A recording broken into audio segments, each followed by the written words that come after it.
How do we start doing something new that we are not comfortable doing? If there's a project, what's the best thing you can do to get started?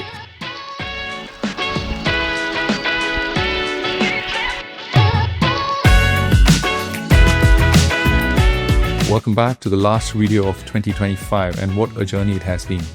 I started doing these videos, or rather restarted my YouTube channel in August, and from August we've managed to upload one video every week all the way to December. So it's been a very, very satisfying journey. So this video, I want to share with you a few lessons that I picked up this year about starting something new.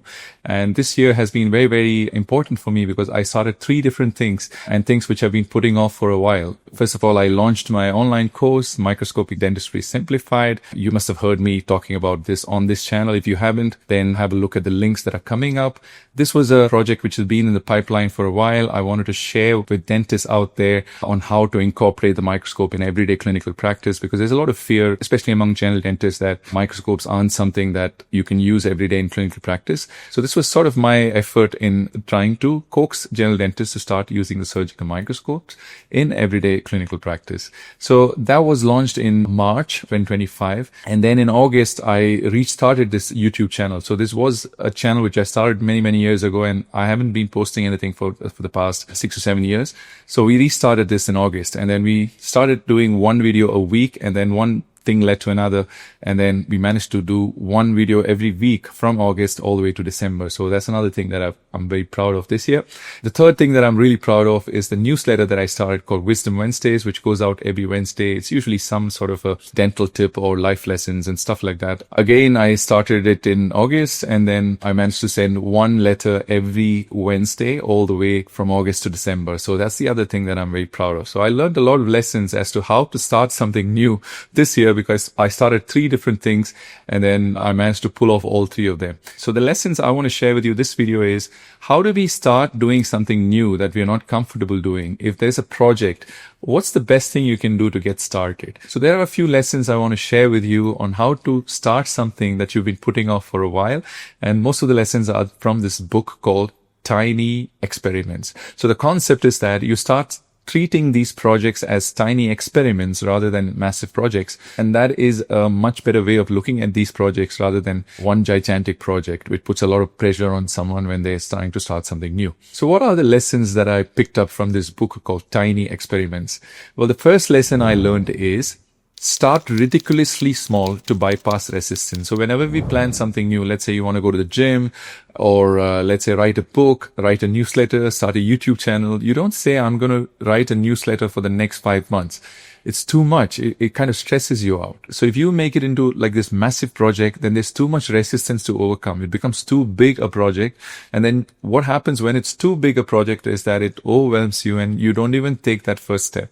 So the idea is that if you have some project which you're trying to accomplish, whether it be go to the gym or send a newsletter or learn some new technique in dentistry, whatever it is. So the most important part is to get started, and you will not get started unless that first step is something very easy. So rather than say, I'm going to the gym every day for the next 6 months, just say, I'm just going to go today, and then let's see what happens. Rather than say, I'm going to go and run for half an hour, say, I'm just going to go have a look at how the gym is and come back.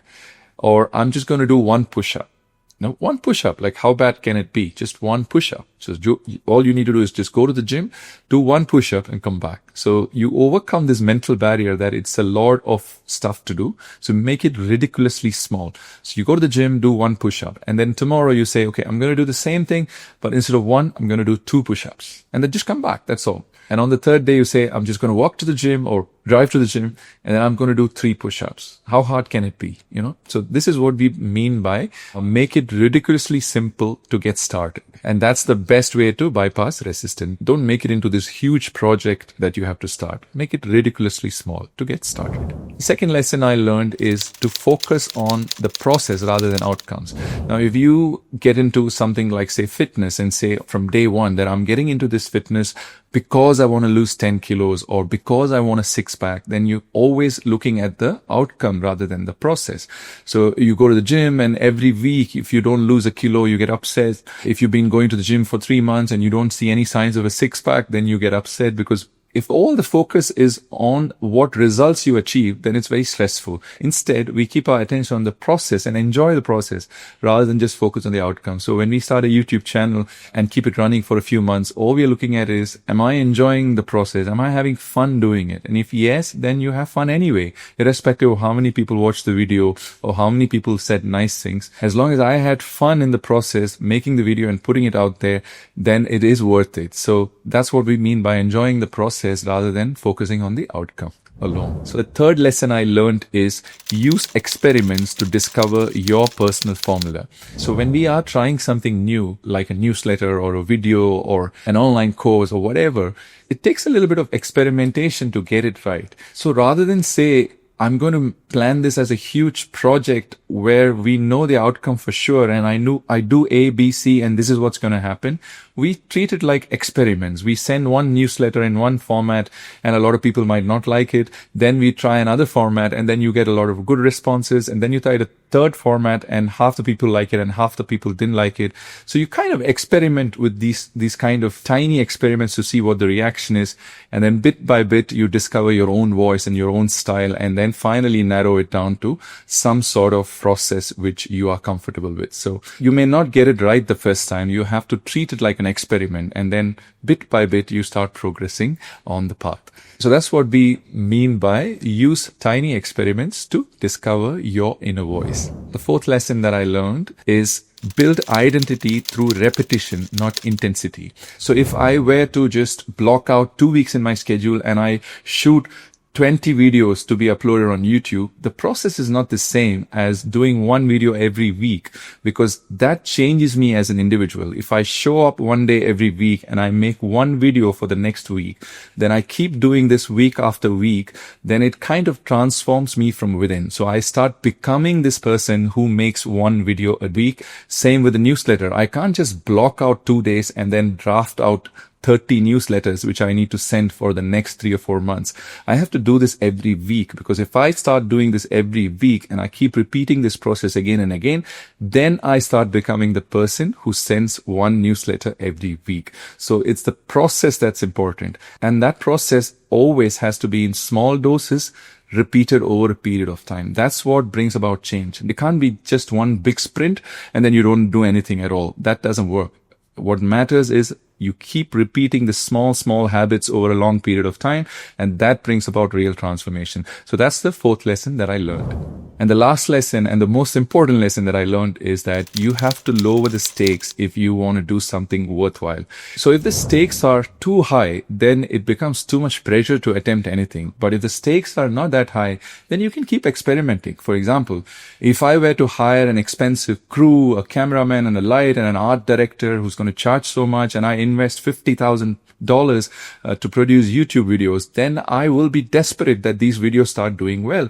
Or if I spend like $100,000 on an online course to produce an online course, then if it doesn't do well, I'm under a lot of pressure. So if you treat these things as massive projects, then it's a lot of pressure. So rather than treating it as massive projects where the stakes are too high, you instead do these small experiments. You say, I'm going to try this and let's see if it works.